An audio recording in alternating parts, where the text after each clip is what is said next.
తెలుగువారి ఆరాధకుడు గారి 18వ వర్ధంతి సందర్భంగా మనం ద్రోణాదుల గ్రామంలో ఆయన విగ్రహానికి పూలమాల వేయటమే కాకుండా ఆయన ఆశయాలను మరొకసారి గుర్తు చేసుకుంటూ ఆయన వారసులుగా మనమందరం కూడా తెలుగుదేశం పార్టీని అలాగే రాబోయే రోజుల్లో ఈ తెలుగు జాతి యొక్క సమగ్రతను కాపాడే ప్రక్రియలో మనందరం కూడా పాల్గొంటుకోవాలని చెప్పి సందర్భంగా కోరుకుంటూ ఈరోజు మన తెలంగాణలో తెలుగుదేశం పార్టీ అలాగే తెలుగు యువత ఆధ్వర్యంలో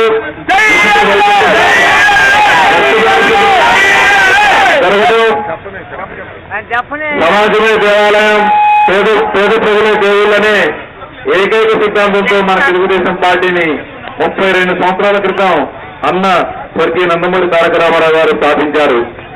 ఆయన అందించిన స్ఫూర్తి, ఆయన నింపిన స్ఫూర్తితో ఈరోజు మనం అంతా ముందుకెళ్తూ యువత పార్టీ పెట్టినప్పుడు వీళ్ళు పుట్టిండ్రు.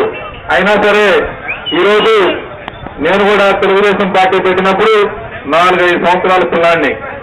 కానీ ఆయన నింపిన స్ఫూర్తి ఇంకా రగులుతానే ఉంది. రాబోయే రోజుల్లో పెద్ద ఎత్తున ఈ ప్రపంచంలో ఒక వ్యక్తి చనిపోయిన తర్వాత కూడా ఇంతమందిని ఇన్ఫ్లుయెన్స్ చేస్తున్నాడంటే ఒక వ్యక్తిని మనం చాలా మందికి చూసిండ్రు, చిన్నపిల్లలు వెంకటరామారావు గారిని. వారందరూ కూడా ఆయన్ని చూడకపోయినా ఆయన యొక్క ఆత్మ ప్రభావం చేత పునీతులైన పిల్లలు వారందరూ ఆయన వారసులుగా రాబోయే తరానికి మన తెలుగుదేశం పార్టీని అందించవలసిన బాధ్యత మన అందరితో ఉంది.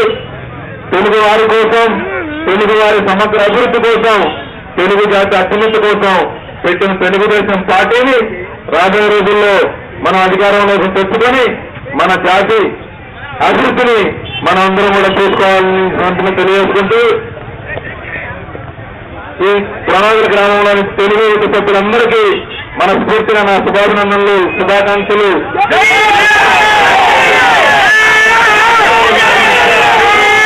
సమాజానికి సేవించాలనే తత్వం 10 మందికి ఆదర్శప్రాయం.